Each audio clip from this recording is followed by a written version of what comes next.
Amis de la basketologie, bonsoir et bienvenue pour cette toute nouvelle vidéo. On va parler un petit peu des Celtics. Les Celtics, ça va pas fort. Ça va pas fort les Celtics en ce début de saison là. Oh, qu'est-ce qui se passe?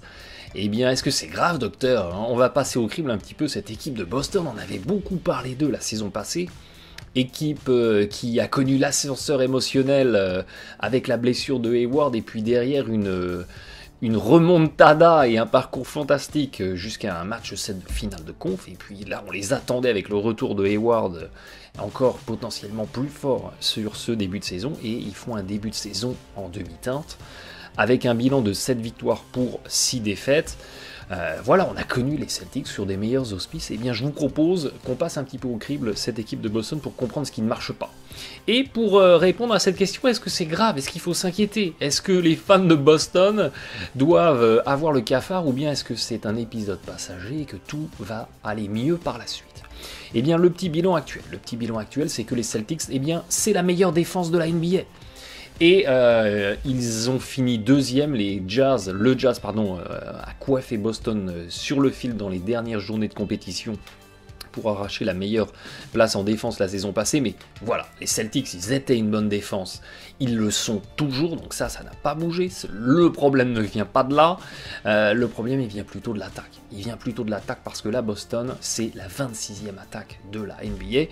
C'était déjà pas super excitant la saison passée, on était à la 18e place, mais là, il y a vraisemblablement une problématique d'attaque. 26e pourcentage au tir réel de la NBA, 53%, on était à 55% la saison passée, c'est faible, 53% tir réel.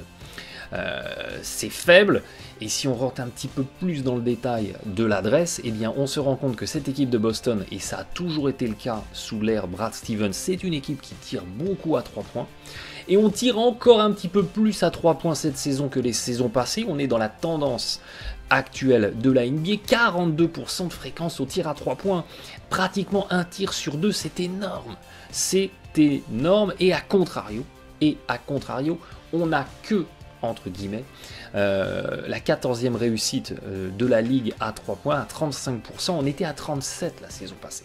Donc on a un décrochage sur l'adresse à 3 points, et quand ça représente bien la moitié de vos tirs pratiquement, et bien évidemment ce petit décrochage, il est tout de suite impactant. Et il fait évidemment diminuer votre efficacité offensive. Et puis, de l'autre côté du terrain, à contrario, dès lors qu'il s'agit de finir fort près du cercle, à moins de 8 pieds, donc à 2 mètres du panier, dans la raquette, eh bien on est dans le ventre mou de la NBA, on est à la 14e, 15e place en termes de réussite, donc c'est pareil, ce qu'on n'arrive pas à avoir au-delà de la ligne à 3 points, on ne l'a pas non plus sous le cercle sur les paniers à haut pourcentage dans la raquette. Et puis à contrario, dans la bipolarisation de la NBA, soit je tire à 3 points, soit je finis fort au cercle, eh bien les Celtics, ils font de la résistance. Ils font de la résistance parce que c'est la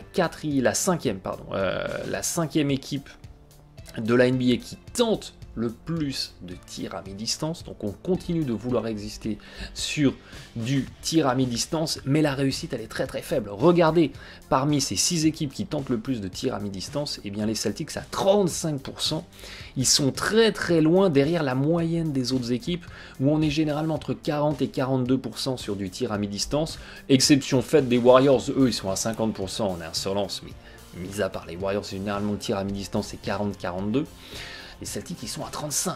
Donc ils font beaucoup quelque chose qui est extrêmement peu rémunérateur en adresse, et là 35% sur des tirs à 2 points, c'est juste pas possible. C'est juste pas possible si vous voulez performer en attaque dans la NBA moderne, et ça c'est lié, ces tirs à mi-distance, à une grosse fréquence, à une grosse utilisation des tirs en pull-up, des tirs en sortie de dribble, le petit décalage en dribble à la Kyrie Irving, à la Tatum, à la Hayward, et on va chercher un tir à mi-distance, sauf que c'est des tirs, on l'a vu, où les Celtics, ils ne sont pas en réussite, et du coup, ça nivelle vers le bas ces qualités d'attaque de cette équipe de Boston. Et vous voyez, on est encore face à un paradoxe. On a la 5e équipe de la NBA qui tente le plus de tirs en pull-up, 32% de fréquence, c'est beaucoup, c'est vraiment beaucoup.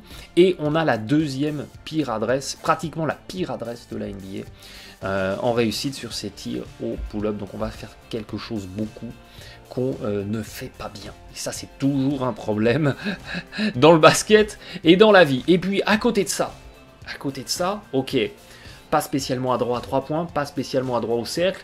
On tire beaucoup à mi-distance et là, en ce moment, on met pas de panier à mi-distance et c'est un problème. Et à côté de ça, eh bien, on va tenter très peu de lancers francs. Le free throw rate, c'est-à-dire la proportion de lancers francs tentés par rapport au tir tenté, eh bien, c'est également l'une des proportions, l'un des ratios les plus faibles de la NBA. Et là, il y a un vrai paradoxe. Il y a un vrai paradoxe parce que cette saison, avec l'intégration de Hayward dans le 5, on a encore un petit peu plus ancré cette équipe de Boston dans le small ball. Et là, on a des Celtics qui jouent en 5 out, c'est-à-dire il y a 5 joueurs qui commencent l'attaque au-delà de la ligne à 3 points. Et ce dispositif en 5 out, qui a connu son heure de gloire, notamment dans les années Miami Heat, LeBron James, Wade et Chris Bosh, c'est un dispositif qui normalement vous permet d'étirer au maximum votre attaque pour vous ouvrir des drives pour aller finir fort en cercle et pour attirer l'aide sur ces drives pour ressortir sur les tireurs. Or, on l'a vu, les Celtics, ils ont du mal à finir fort au cercle. Donc déjà, ça nivelle et ça limite un petit peu l'intérêt du 5 out. Quand il y a des décalages sur des 3 points, ils ne sanctionnent pas à 3 points. Et quand on essaye d'être agressif vers le cercle côté Celtics, eh bien on n'arrive pas à faire tomber les fautes, on n'arrive pas à tirer des lancers francs. Et les lancers francs, 80% de réussite, eh bien c'est toujours des points que vous allez chercher à haut pourcentage. Bref, là on est en train tranquillement et gentiment d'expliquer que les Celtics, ils ont tout faux. Dans leur attaque, là, présentement, sur ce début de saison, ils ont absolument tout faux. Et ça n'est malheureusement, du coup, pas une surprise de les voir à la 26e place de la NBA. Tout ce qui est rémunérateur en termes de qualité d'attaque, malheureusement, ils passent à côté. Ils passent à côté, que ce soit en réussite ou en taux d'utilisation. Et ça, effectivement, c'est une vraie problématique. Et puis, ces Celtics, Brad Stevens, le Mozart du basket... Le Mozart du basket, lapsus révélateur, j'adore. Le Mozart du basket. Mais c'est un peu un basket là qui sont en train de nous jouer les Celtics, qui nous a vendu un dispositif collectif avec un ballon qui circule. Eh bien les Celtics sur ce début de saison, c'est la 4e équipe de la NBA qui produit le moins de passes dans son jeu d'attaque. Les Celtics, on est en train d'aller vers une individualisation, mon compte triple, du collectif à la Thunder, à la Rockets, à la Wizards, et pas forcément des équipes références dès lors qu'il s'agit de parler de jeu collectif fluide en attaque. À titre d'information, on a perdu 40 passes en moyenne par match par rapport à la saison passée dans le jeu d'attaque des Celtics. C'est un petit peu isolation et 1 contre 1, et chacun son tour, on tente quelque chose en attaque.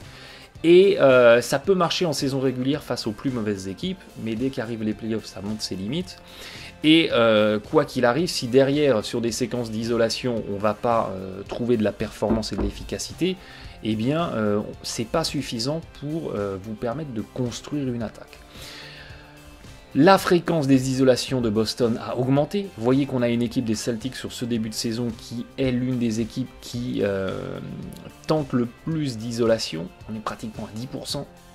Et la réussite sur ces isolations par rapport à la saison passée, où les Celtics en faisaient déjà pas mal, notamment via Kyrie Irving, cette réussite sur les isolations, eh bien, elle est en train de plonger. Et c'était déjà pas très rémunérateur. Parce que quand vous êtes à 0,93 points par possession, vous êtes très loin des 1,06, 1,07 de moyenne NBA. Donc l'isolation, arrêtez de me dire qu'il faut des joueurs qui font de l'isolation pour propulser une attaque. L'isolation, c'est très peu rémunérateur, ça peut vous sauver dans des situations où vous n'avez rien construit, où vous n'avez rien réussi à trouver, mais c'est en aucun cas quelque chose qui propulse et qui catapulte une attaque. Donc là, les ISO qui rapportaient déjà pas beaucoup rapportent encore moins. Ça encore un problème d'attaque. Et puis, les fautes qu'on a réussi à faire tomber sur ces séquences d'isolation, elles sont aussi amoindries. On faisait à peu près 10% de provocation de lancer franc sur les séquences d'isolation la saison passée, c'est tombé à 7. On retrouve cette tendance où les Celtics, ils n'arrivent pas à faire tomber les fautes. Ils n'arrivent pas sur les séquences d'iso à aller chercher des points sur la ligne des lancers. Et pourtant, dans ce tableau noir, si vous êtes fan des Celtics, j'espère que ça va, vous n'êtes pas en train de faire un coma. Et dans ce tableau qui est très très noir, mais on a des Celtics à 50%. Donc déjà, on peut se rassurer. Et pourtant, dans ce tableau qui est très très noir, eh bien, il y a de la lumière. On entreverra toujours la lumière au bout du tunnel parce que les Celtics, de très très loin, c'est l'équipe qui tente le plus de tirs complètement ouverts ou ouverts. Quand on additionne les deux données, on a des Celtics qui tentent pratiquement 60% de leurs tirs sur des séquences de tirs ouverts, de tirs non contestés où le défenseur il est à plus d'1,50 m ou à plus de 2 mètres. Soit parce qu'on l'a effacé avec un petit décalage, soit parce qu'il y a eu un renversement et on a un tireur qui est complètement ouvert à 3 points ou sur un 2 points. Donc, c'est pas une problématique cette attaque des Celtics qui est inefficace, c'est pas une problématique de on va tenter des mauvais tirs, on va forcer nos tirs. Les bons tirs, on les a, les tirs complètement ouverts, on les a. C'est juste que la réussite sur ces tirs ouverts, eh bien, elle est pas au rendez-vous. Elle est juste pas au rendez-vous parce qu'on a regardé sur les tirs wide open, complètement ouverts, on est à 56% au tir réel, ce qui est dans la moyenne de la NBA. Donc on retrouve cette adresse à 3 points qui n'est pas trop au rendez-vous. Titre de comparaison, regardez par exemple les Mavs qui génèrent pratiquement le même volume, ils sont à 65%. Ils sont à 65% sur les tirs complètement ouverts. Et sur les tirs ouverts, les Celtics, ils sont à 46%. Ils sont à 46% au tir réel. Si vous comparez avec les 57% des Warriors, l'équipe référence, dès lors qu'on parle de qualité d'attaque et qualité d'adresse, eh bien vous comprenez qu'il y a un fossé. Donc, on n'arrive pas à capitaliser sur les tirs ouverts. Et ça, c'est un mal qui est très bostonien. C'est un mal qui est très bostonien. Ça leur a coûté une place en finale la saison passée en finale de conf. Ça leur a coûté de sauver un petit peu plus les meubles la saison encore passée face aux Cleveland Cavaliers où ils étaient passés complètement à côté avec un Isaiah Thomas qui s'était fait mal à la hanche, etc. Donc c'est un mal très bostonien d'avoir des tirs complètement ouverts qu'on n'arrive pas à capitaliser, qu'on n'arrive pas à transformer en panier. Et dans cette situation, dans ce tableau d'attaque et de début de saison un petit peu en demi-teinte, eh bien on a un joueur qui est l'incarnation du mal bostonien, qui est complètement symptomatique de ce mauvais début de saison, et ce joueur c'est Jaylen Brown. Ce joueur c'est Jaylen Brown qui fait un début de saison cauchemardesque à 7 de PER. Donc une productivité sur le terrain moitié moins importante que ce qui est la moyenne NBA normalisée à 15. Il est à 44% au tir réel, une adresse cataclysmique. Et quand on regarde son box plus minus, qui est une stat d'impact, qui quand vous avez un box plus minus à 0, vous avez une contribution qui est considérée comme moyenne d'un titulaire moyen, il est à moins 4. Il est à moins 4, de très très loin parmi, vous voyez, les 8-9 joueurs des Celtics qui jouent le plus, qui ont tous un box minus neutre, voire positif pour les stars de l'équipe, qui ont tous un box plus minus correct, cohérent par rapport à leur statut. On a Jaylen Brown qui fait vraiment figure de tâche, dans ce tableau des box plus minus avec son moins 4, qui est un box plus minus qui n'est juste pas possible pour un titulaire. Vous êtes à moins 4 quand vous êtes Yabusele, vous voyez, vous êtes ou quand vous êtes à la limite au gelé, quand vous êtes des role players, que vous arrivez vraiment dans un registre très particulier, ou sur des fins de match où le score il est pété et vous rentrez dans le garbage time. Mais sur un titulaire, c'est juste pas possible d'être à moins 4 en box plus minus. C'est juste pas possible. Et évidemment, on se retrouve avec un différentiel qualité d'attaque, qualité de défense, comme Jaylen Brown est sur le terrain côté Celtics, qui est négatif. Et c'est le joueur avec le différentiel attaque-défense pour son équipe, de loin le plus mauvais encore de ce groupe de 9 joueurs qui jouent le plus. Donc ça, c'est une vraie problématique de Jalen Brown sur le début de saison. Il est en train de tuer les Celtics. Il est en train de tuer les Celtics par son inefficacité. Regardez sa shooting chart. Regardez sa shooting chart.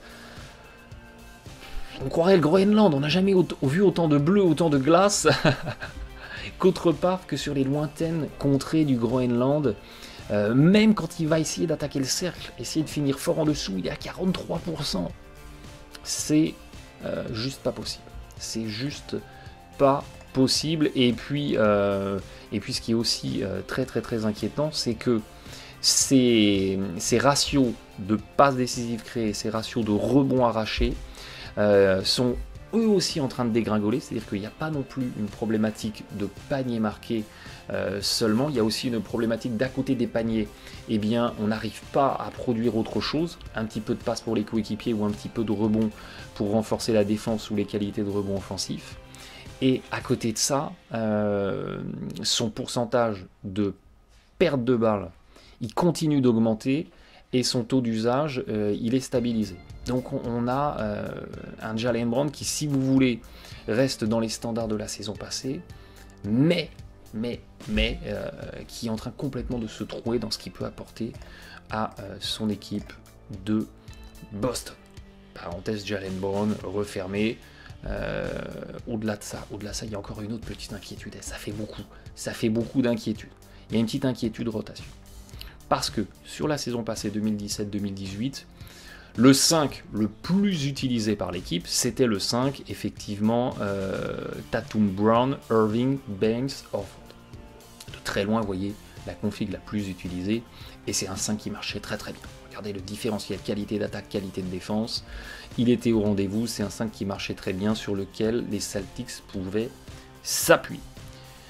Et bien ce 5 sur lequel les Celtics pouvaient s'appuyer, eh bien il n'a joué au total que 13 minutes sur cette saison 2018-2019. Et durant ces 13 minutes, ce qui est rien du tout en cumulé, eh bien il a bien tourné. Il a également bien tourné et il a un net rating qui est largement positif. Donc ce 5 de la saison passée, ce 5 du succès, ce 5 de la performance, eh bien il a été complètement mis de côté. Il a été complètement mis de côté parce que effectivement il y a Hayward qui a été introduit dans le 5, Baines a été amené sur le banc. Parce qu'on a essayé de jouer côté Celtics dans une autre config, on l'a dit, en 5 out, c'est plus petit.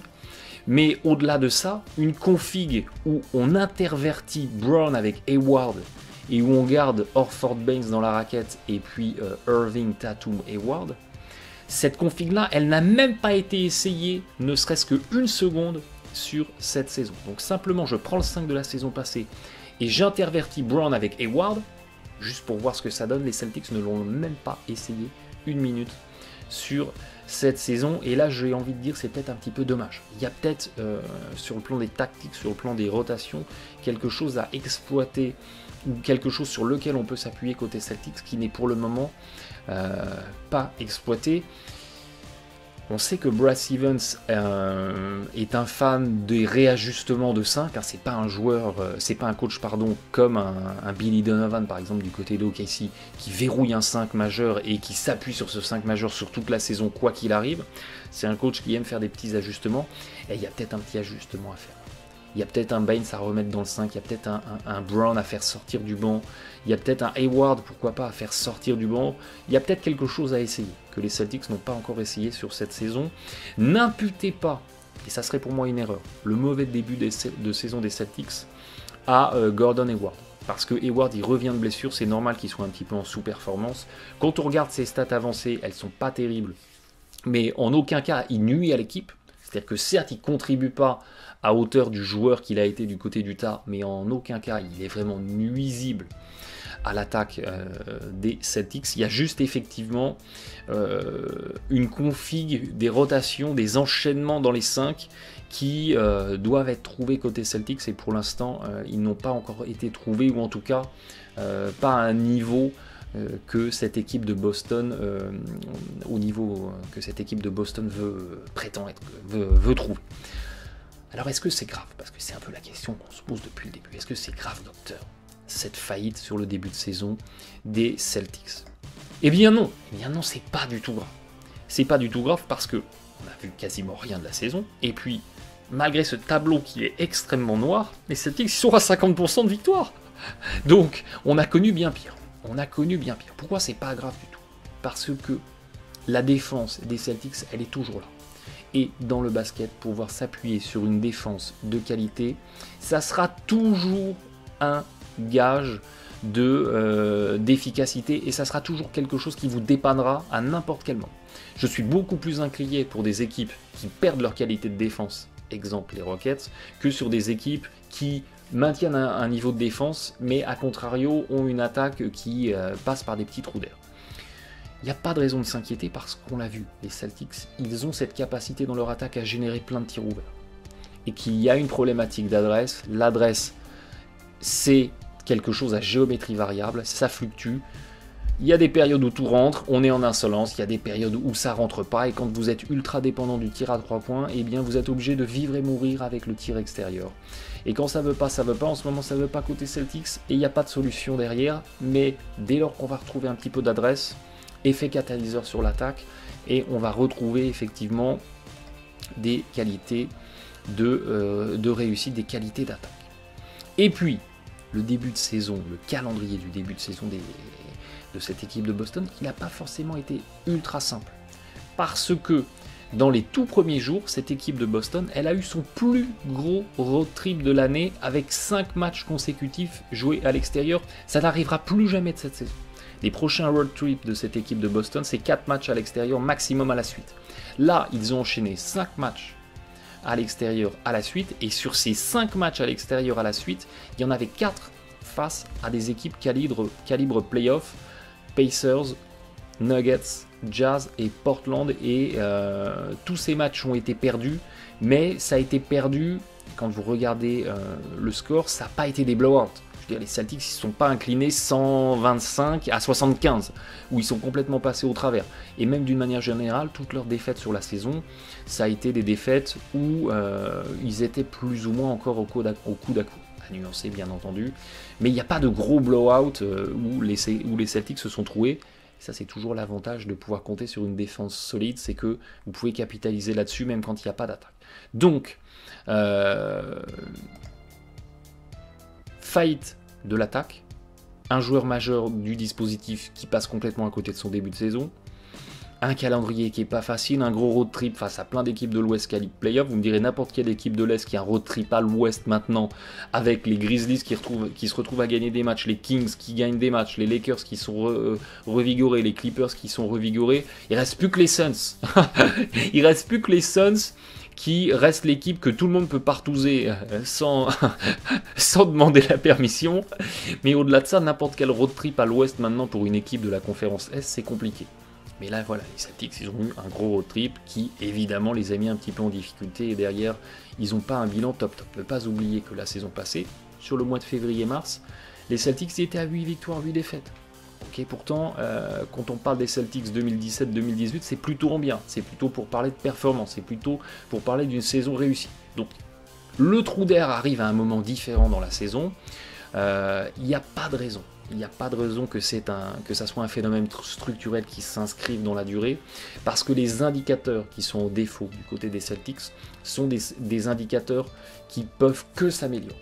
Des indicateurs, on l'a vu, d'attaque, des indicateurs de calendrier un petit peu compliqués, un Jalen Brown qui se trouve, des rotations, coach Stevens, il n'a peut-être pas encore trouvé vraiment les rotations qui conviennent parfaitement. Est-ce que le 5 qu'il a déployé là sur le début de saison, c'est un 5 qu'il faut maintenir dans la durée? Il y a des ajustements encore à faire et il y a toute la saison pour les faire. Donc est-ce que c'est grave? Non. Est-ce que les Celtics sont en danger? Non. Est-ce qu'il y a le temps de réagir? Oui. On suivra ça de très près. Merci de votre fidélité. À très bientôt. Bon match à tous.